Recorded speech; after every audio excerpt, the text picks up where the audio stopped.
e o governo federal está nos apoiando, e nós vamos fazer as obras necessárias no teatro.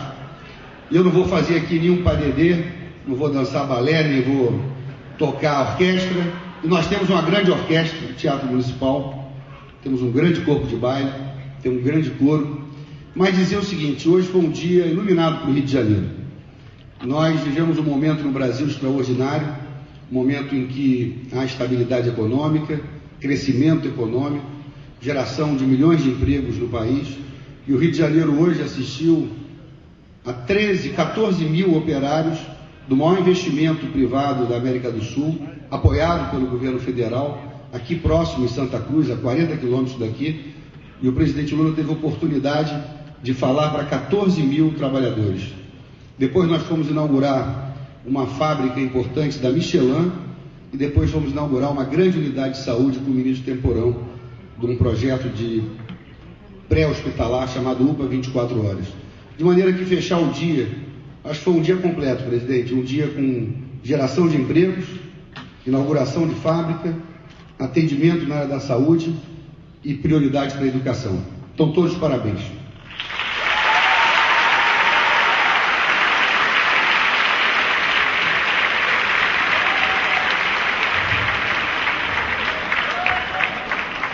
Com a palavra, o senhor presidente da República, Luiz Inácio Lula da Silva.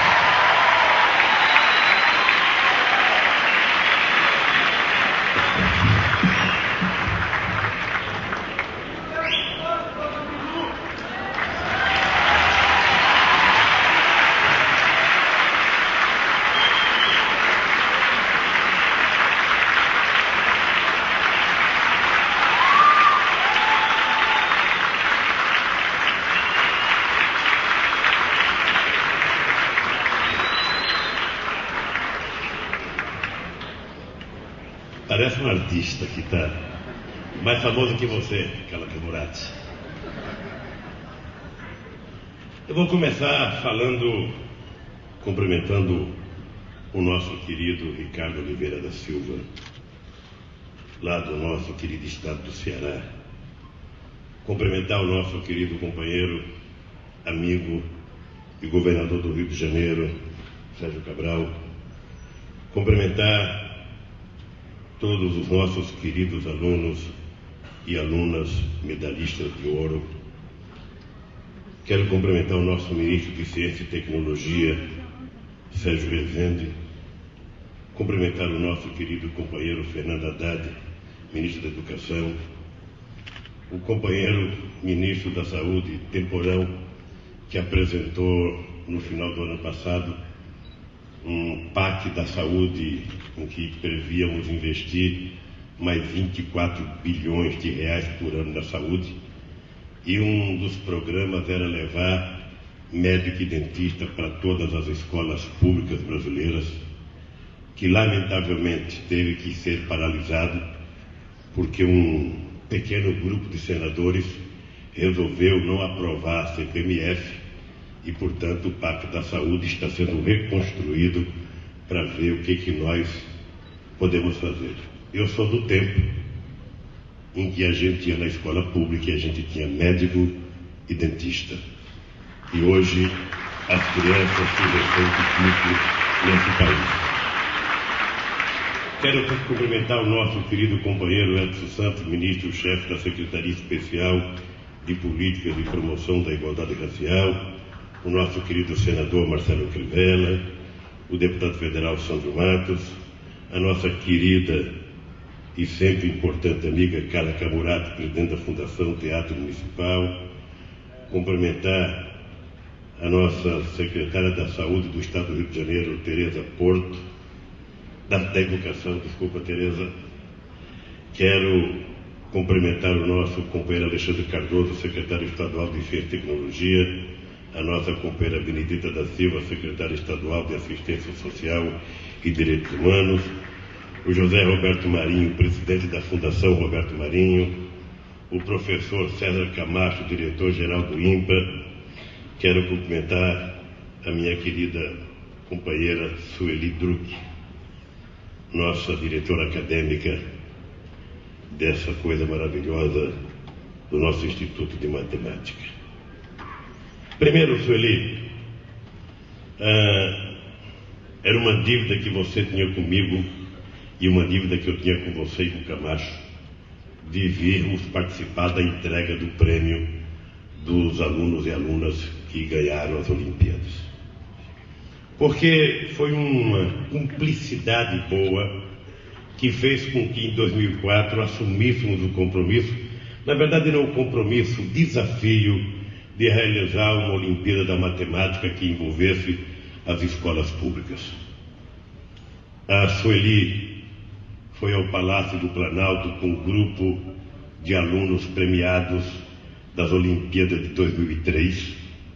Eram poucos alunos, porque me parece que no Brasil, naquele tempo, participavam 270 mil alunos, e ela levou, acho que uns 10 ou 12 alunos para participar do evento comigo. E eu fiquei fascinado com a ideia das Olimpíadas. Estava presente, na época, o ministro da Educação, Tarso Genro, estava ministro, na época, o então ministro da Ciência e Tecnologia, Eduardo Campos. E a Sueli me explicando como é que funcionava a Olimpíada, eu falei: Sueli, por que a gente não faz uma Olimpíada da Matemática das escolas públicas? É possível organizar? Ela falou: é. Tarso Genro, é possível fazer? É. Eduardo Campos, é possível fazer? É. Então decidimos naquele momento que nós íamos começar a discutir a Olimpíada da Matemática. Mas como no Brasil, de vez em quando aparecem algumas pessoas que remam contra a maré o tempo inteiro, eu passei um mês ouvindo pessoas dizerem: não vai dar certo, alunos de escola pública não participam, não tem motivação, eles não estão habituados, sabe, isso vai ser um fracasso total. Assim, era um pessimismo que, se eu fosse levar a sério, eu ligaria para a Sueli e falava: Sueli, acabou a nossa Olimpíada, a criança nasceu morta, pronto. Mas como tudo na vida que eu consegui foi na base da teimosia, nunca houve nada fácil na minha vida, nada, nunca ganhei nada de graça. O primeiro presente que eu ganhei na vida foi eu mesmo que comprei, uma bicicleta velha, em que eu gastava mais tempo arrumando a corrente e sujando a mão de graxa do que andando de bicicleta, mas era a primeira que eu tive. Bem, resolvemos levar avante a Olimpíada, meu caro Ricardo. No primeiro ano se inscreveram 11 milhões de adolescentes para participar das Olimpíadas, e participaram 10 milhões e meio. Se errar o número aqui, vocês me corrigem, viu, Camacho? Isso foi em 2005. Em 2006, tinha eleições para governo, para presidente da República. Nós não pudemos nem fazer um cartaz para colocar na escola. Não deixar, a Justiça Eleitoral não deixou a gente fazer propaganda na televisão, não deixou a gente fazer propaganda no rádio, não deixou a gente colocar um cartaz na escola: alunos do Brasil, inscrevam-se para participar da Olimpíada. Não deixaram, porque diziam que era campanha eleitoral. Mesmo com toda essa proibição, meu caro Zé Roberto Marinho, se inscreveram 14 milhões de crianças a participar dessa Olimpíada. E este ano chegamos a 17 milhões e 300 mil crianças. Mas eu lembro que em 2004 eu perguntei para a Sueli: Sueli, aonde é que tem mais alunos participando das Olimpíadas? E ela me disse: presidente, a Argentina tem 1.200.000, 1.200.000 alunos participando, é muito grande.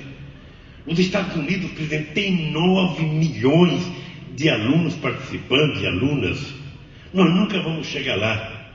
Pois bem, apenas 3 anos depois, nós temos 17 milhões e 300 mil alunos, a maior Olimpíada da Matemática do mundo.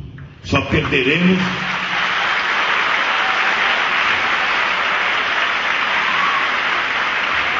Só perderemos para a China e para a Índia se eles resolverem se inscrever, porque tem tanto chinês e tanto indiano no mundo que a gente pode até perder.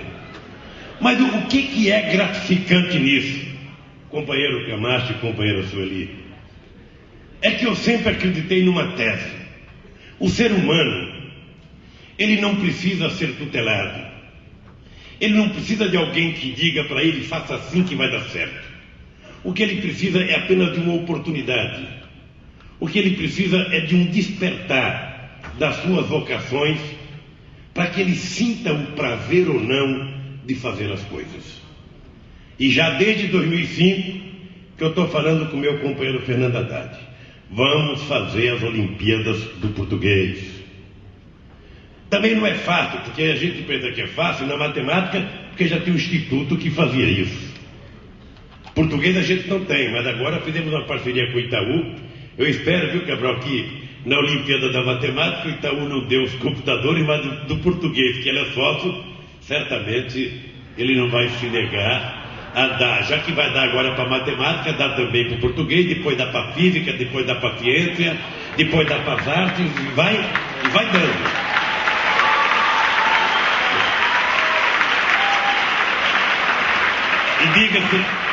E diga-se de passagem, se o Itaú continuar tendo os lucros que está tendo, isso não vai custar nada para o Itaú. Não vai custar absolutamente nada para o Itaú. Então, eu estou gratificado. Vocês não sabem a emoção de entregar essa medalha para vocês, porque é a concretização de um sonho. É a consagração da afirmação do país enquanto nação. Durante muitos e muitos anos, a gente de um lado vê vocês e nós ficamos com uma esperança incomensurável, e de outro lado a gente vê na televisão jovens de 17 anos sendo presos, de 18, de 20 anos, porque também essa juventude é resultado de mais de 25 anos de descaso do poder público com a educação, com o emprego, com a afirmação da própria família brasileira, que viveu durante muitos anos um processo de degradação, em que pai não respeita mãe, que não respeita filho, filho que não respeita pai. Tudo isso resulta no que a gente vê jovens de 18, 19 anos acharem que o crime organizado, que a bandidagem é a esperança para ele. Então cabe a nós oferecermos uma oportunidade. A semana que vem estarei aqui com o governador Sérgio Cabral, fazendo talvez a maior intervenção urbana já feita na história do Rio de Janeiro, porque todos vocês de Juiz de Fora, de Upá, sabe, de Maringá, todos vocês do Brasil inteiro já ouviram falar no Complexo do Alemão. Só aparece bandidagem. Já ouviram falar da Rocinha? Só aparece bandidagem. Já ouviram falar de Pavão e Pavãozinho? É só bandidagem. Já ouviram falar de Manguinhos? É só bandidagem. Nós vamos provar que a bandidagem é resultado da ausência do poder público municipal, estadual e federal, cumprindo com as suas obrigações, levando escola, levando educação, levando saúde, levando lazer, levando esperança e oportunidade para essas pessoas. Dia 7 estaremos começando 3 grandes obras de urbanização de 3 grandes favelas aqui no Rio de Janeiro, que a gente quer provar que 99% das pessoas são boas. 99% das pessoas querem trabalhar e viver dignamente. Querem ganhar o seu dinheiro com o suor do seu sangue. Não querem viver traficando, vendendo arma, contrabandeando. Não querem. As pessoas vão para isso quando falta oportunidade. Alguns já estão atolados até o pescoço, eles têm que ser presos, punidos, para evitar que outras pessoas tenham neles os seus seguidores. Nós vamos cuidar disso com carinho, mas nós queremos provar que o Estado pode cumprir uma função muito mais importante do que cumpriu historicamente nesse país. E por último, eu queria contar uma história para vocês, de um caboclo, lá das bandas do Nordeste, chamado Ricardo Oliveira da Silva. medalhista de ouro pela segunda vez. Ricardo tem 19 anos, sofre de amitrofia, atrofia do tecido muscular espinotemporal, e anda, como vocês estão vendo, hoje na moda dos portadores de deficiência, ele poderia ser chamado um cadeirante, não é isso? Um cadeirante. Mora num sítio isolado na zona rural de Vaze Alegre, no nosso querido estado do Ceará, bem longe do Rio de Janeiro. Para fazer a prova da primeira fase da Olimpíada, Ricardo teve que ser levado por seu Joaquim, seu pai, num carrinho de mão, porque a estrada de chão que liga o sítio à escola local é muito acidentada para uma cadeira de roda. Os pais, seu Joaquim e dona Francisca, tá certo? São lavradores, plantam arroz, milho, fava e certamente um pouquinho de mandioca, apenas para a subsistência. Recebem o Bolsa Família, que ajuda a melhorar um pouquinho a alimentação. Começaram a comprar, por exemplo, carne e até queijo. Certamente queijo de cabra, né, Ricardo? Agora, Ricardo passou a receber a bolsa do programa de iniciação científica. A bolsa de R$100 é concedida aos medalhistas de ouro da Olimpíada Brasileira de Matemática das escolas públicas. Devido às dificuldades de locomoção, o programa de iniciação científica designou um professor especialmente para o Ricardo. O professor Valberto Rômulo Feitosa Pereira, que certamente não pôde estar aqui junto conosco, do Cefet da cidade de Cedro. Vai à casa do aluno 2 finais de semana por mês. Confere? Para chegar à casa de Ricardo, o professor viaja de mototáxi por 1h30. Lá ele dorme numa rede na sala. Na última viagem, há 15 dias, o motoqueiro e o professor tomaram um tombo por causa da estrada escorregadia. Mas felizmente, graças a Deus, não se machucaram. Para ensinar, o professor Valberto senta-se no chão com o aluno, porque esta é a posição mais confortável para o nosso querido Ricardo. Ricardo é autodidata. Aprendeu a ler, escrever e fazer as 4 operações com a mãe, Dona Francisca. Continuou a estudar por conta própria, lendo os livros didáticos do irmão mais novo, o nosso querido Ronildo. Aprendeu tanto sozinho que a escola local aceitou matriculá-los 3 anos atrás, já na 5ª série. Mas Ricardo não frequenta a escola. Cada dia, um professor vai até sua casa e passa os deveres, e volta para corrigir no dia seguinte.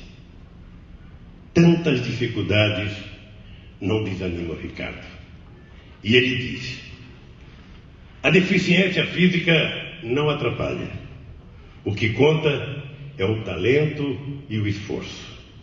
Todo mundo tem algum defeito. Algumas pessoas parecem perfeitas, mas têm defeitos muito graves, como preguiça e desinteresse, por exemplo. Com o sucesso na Olimpíada, Ricardo se animou a seguir em frente e decidiu seu futuro. Quer fazer um curso superior e seguir carreira na área de ciências exatas, matemática ou computação. Seu Itaúda é o computador.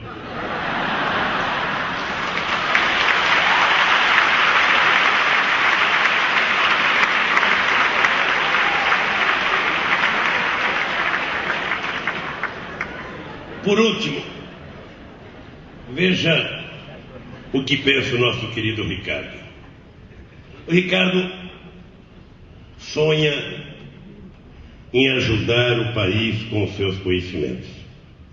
E diz ele: hoje é o Brasil que está me ajudando, mas pode ser que amanhã eu esteja ajudando o Brasil.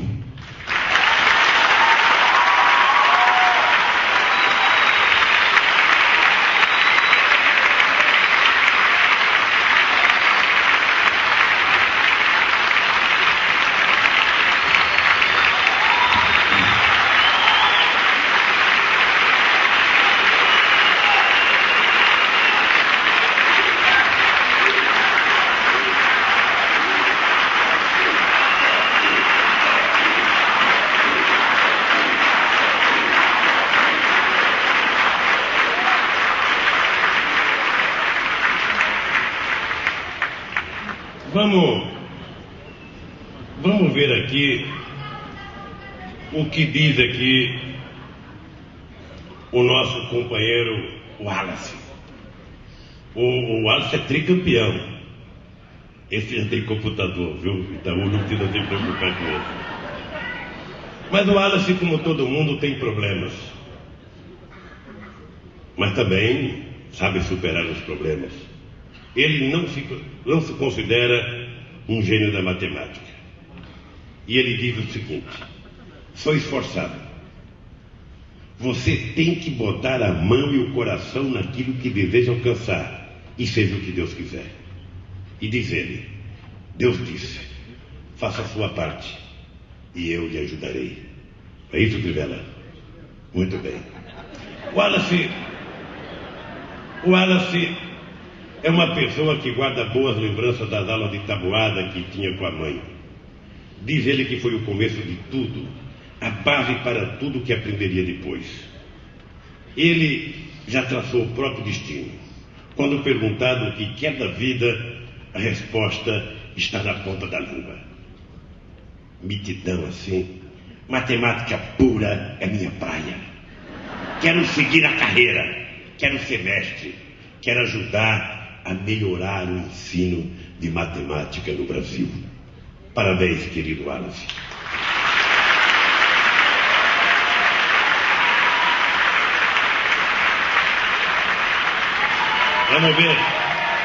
Vamos ver o que diz aqui a Ana Beatriz, mais conhecida por Aninha, porque ela é a única menina que passou por aqui na lista dos tricampeões. Ela diz o seguinte, algumas frases da Ana. Não vou falar da vida da Ana, não, porque mulher a gente não pode contar muita vida. Vou falar aqui o seguinte, algumas frases da Ana. As meninas sobre matemática, porque no texto diz que tem menos meninas do que meninos, e diz que é uma coisa mundial isso. Então ela diz o seguinte, as meninas têm outros interesses, por isso não se dedicam tanto à matemática. Eu também tenho, como qualquer menina, mas adoro matemática. E sempre que posso, tento incentivar minhas amigas. Diz ela, o bom da matemática é que com ela eu uso muito raciocínio e vejo como há várias maneiras diferentes de resolver o mesmo problema. A educação é tudo para um país. É preciso formar bons engenheiros, bons médicos, bons professores. É preciso formar pessoas que saibam ser críticas. Aninha, um beijo no coração e um beijo para toda a família. Eu queria terminar dizendo para vocês que nós precisamos nos preparar para outras Olimpíadas.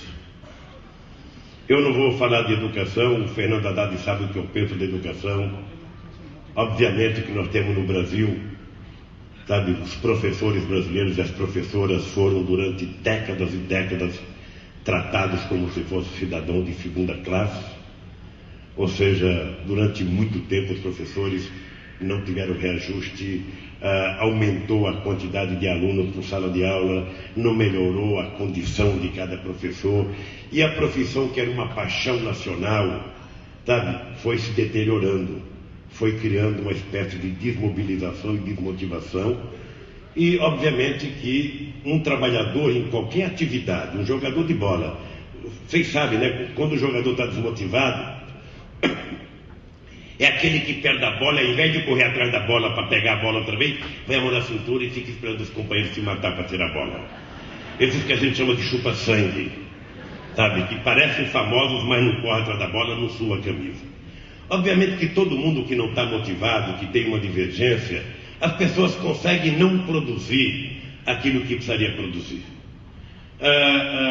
Quando a gente motiva as pessoas, e o trabalho hoje não é apenas para melhorar a qualidade do ensino fundamental, do ensino técnico e do ensino universitário, mas é também de recuperar a autoestima da categoria dos professores brasileiros. Na grande periferia do país, ontem eu vi uma reportagem, Fernando Haddad, de vários professores, acho que em São Paulo, desistindo de dar aula porque foram agredidos por alunos. Certamente que não são alunos como vocês, são pessoas que moram em lugares também que são degradados, situações delicadas, e essa violência que acontece dentro de casa sai para a rua. Olha que abre o portão, a violência vai junto. Então é todo um processo de recuperar a autoestima das pessoas, do aluno, do professor, do pai do aluno. Eu fiz até um pronunciamento na televisão pedindo para que os pais acompanhem a vida do seu filho nas escolas. Que chegue em cada peça quais foram os deveres de cada que ele trouxe. Muitas vezes, Fernando, o pai não sabe ensinar o filho, então é preciso que a gente tenha na escola gente preparada para ensinar essa criança, porque senão, depois de um mês que ele não faz o dever de casa, ele perdeu tudo. Ele vai ser um aluno complicado na escola. Então é preciso que a gente tenha um conjunto de ações. Eu estou otimista. Estou otimista porque aprovamos o PDE no Congresso Nacional, que é o Programa de Desenvolvimento da Educação, possivelmente o maior conjunto de ações colocadas a serviço da educação no país. Aprovamos o Fundeb, que conseguiu passar 4 bilhões a mais para as escolas públicas municipais e estaduais desse país. E eu estou otimista, estou muito otimista, porque eu acho que as coisas estão acontecendo nas universidades, nas escolas técnicas, no ensino fundamental, e eu queria dedicar isso ao menino como o Ricardo. Eu sinceramente, todos nós aqui reclamamos da vida, quanto de vocês levantam de manhã, nervoso com o pai, porque meu pai não me deu aquilo, minha mãe não me deu aquilo, meu pai não quis fazer aquilo, não sei das quantas, fica de bico, sabe, xinga baixinho a gente. Não xinga alto, porque eu sou educado, mas baixinho fala coroa atrasado, não sei das quantas, não me atende, não sei das quantas, não estou com vontade de estudar, não vale a pena, não sei das quantas, vou ser jogador de bola, não sei. O Ricardo é o exemplo mais vivo. O Ricardo é o exemplo mais vivo de que o ser humano é tocado a uma coisa chamada motivação, esperança, crença. Ou seja, não há nenhuma razão para um jovem de 14, 15, 10, 15, 18, 19 anos não ter esperança. Quando a gente chega na minha idade, a gente já pode começar a perder a esperança, porque está mais próximo do céu do que da terra. Agora, na idade de vocês, não tem por que levantar de cara feia, não tem por que não acreditar no amanhã. E toda vez que um de vocês ficar desanimado, não vou aprender tal coisa, está difícil tal matéria, eu vou desistir. Lembre-se de um companheiro de vocês chamado Ricardo Oliveira da Silva. Ele é o exemplo. É o exemplo de que a gente não pode desanimar. É o exemplo de que todos nós podemos vencer. E é o exemplo que eu digo todo dia. Eu digo todo dia, meus filhos, que se eu, saído de Pernambuco, para não morrer de fome, cheguei a São Paulo, aprendi um curso de torneiro mecânico, virei dirigente sindical e fiz um partido político e virei presidente da República. Isso não estava escrito, não. A sociologia não previa um peão chegar a presidente da República. E eu cheguei. O que mais pode ser impossível para vocês? O que mais? Ou seja, o mundo, na verdade, está muito mais próximo de vocês. Porque vocês estão tendo a chance que os pais de vocês não tiveram. E o Ricardo, certamente, com o pai e com a mãe que tem, trabalhadores humildes do campo do Ceará, pode ser filmado aqui e ser mostrado na televisão como orgulho de uma nova geração que esse país está produzindo. Parabéns a todos os medalhistas e parabéns, Ricardo, a você, a teu pai, a tua mãe, ao Romildo, teu irmão, e que Deus te abençoe. Um abraço e um beijo para todos vocês. Sueli e Camacho, um grande abraço e sorte.